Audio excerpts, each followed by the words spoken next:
Hei parallaa ja tervetuloa jälleen opettelemaan MATLABin käyttöä. Tänään treenataan lineaarisen yhtälöryhmän ratkaisua sekä piirretään kolmiulotteisia pintoja. Aloitetaan kuitenkin käänteismatriiseista. Joku on meille ystävällisesti työmuistiin luonut valmiiksi matriisin A, joka on 5×5 matriisi. Matriisilaskennasta tiedetään, että matriisin A-käänteismatriisi voidaan selvittää Gaussin eliminointimenetelmällä. Tätä varten muodostetaan ensin matriisi, jossa on matriisi A sekä 5×5 identiteettimatriisi vierekkäin.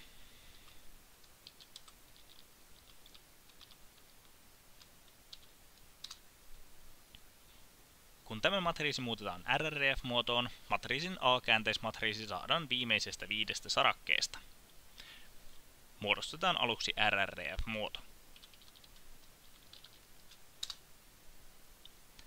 Tallennetaan käänteismatriisi muuttujaan A2.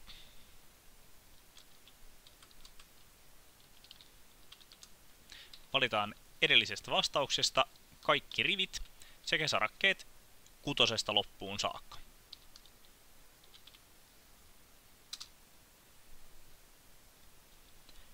Käänteismatriisi saatiin selville tällä tavalla, mutta MATLABista löytyy myös suora komento käänteismatriisin laskemiseksi. Ja tämä komento on inv a.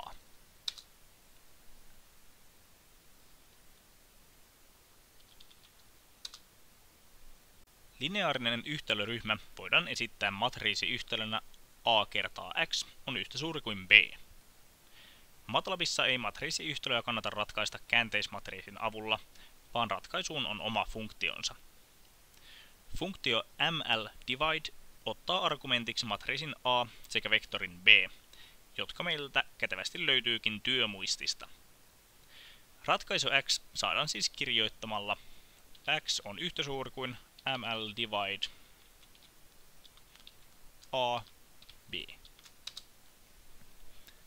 Samaan hommaan on myös yksinkertaisempi syntaksi. Kirjoittamalla x on a -b saadaan sama vastaus.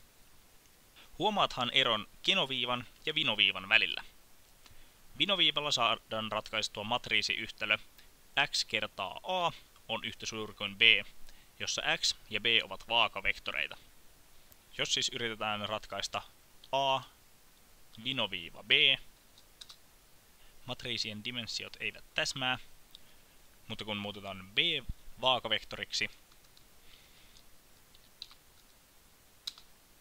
saadaan vastaus. Kenoviiva ja vinoviiva antavat vastauksen, vaikkei matriisiyhtälöllä olisikaan oikeasti ratkaisua. Tällöin ratkaisu on pienimmän neliösumman ratkaisu, mutta tähän asiaan palataan kurssin viimeisellä viikolla. Sitten tämän kerran viimeiseen aiheeseen, eli kolmiulotteisen pinnan piirtämiseen. Komento surf piirtää sille annettujen pisteiden välille pinnan. Surf vaatii argumentiksi 3 matriisia, joista ensimmäinen sisältää pisteiden x-koordinaatit, toinen y-koordinaatit ja kolmas z-koordinaatit.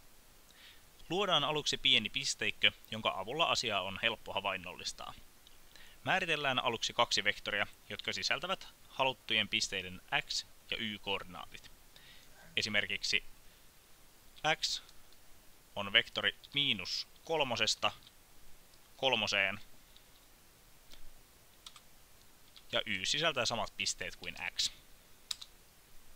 Meshgrid muodostaa 2 matriisia, nimetään ne iso X ja iso Y. Ja funktio ottaa 2 argumenttia, tässä tapauksessa pikku x ja pikku y. Nyt muodostunut matriisi iso X kuvaa pisteiden x-koordinaatteja koordinaatiston pisteissä. Vaakarivillä x:n arvo muuttuu, kun taas pystysuoraan liikuttaessa se pysyy samana. Vastaavasti y:n arvo muuttuu pystysuoraan, mutta ei vaakasuuntaan liikuttaessa. Nyt meillä on tiedossa x- ja y-koordinaatit, joten muodostetaan vielä z-koordinaatteja ja kuvaava matriisi z esimerkiksi näin.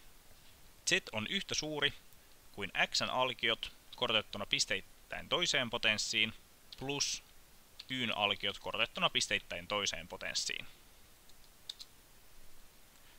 Nyt kun jokaista pistettä vastaavat koordinaatit on selvillä matriiseissa x, y ja z, piirretään pinta komennolla surf.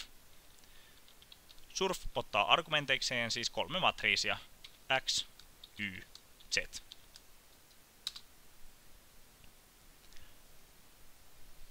Muodostunutta kuvaajaa voi pyöritellä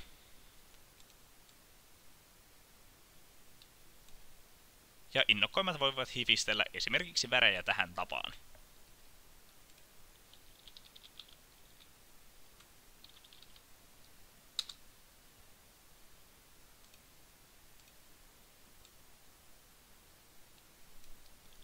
Siinä oli kaikki tältä erää. Jatketaan jälleen ensi kerralla. Moikka moi!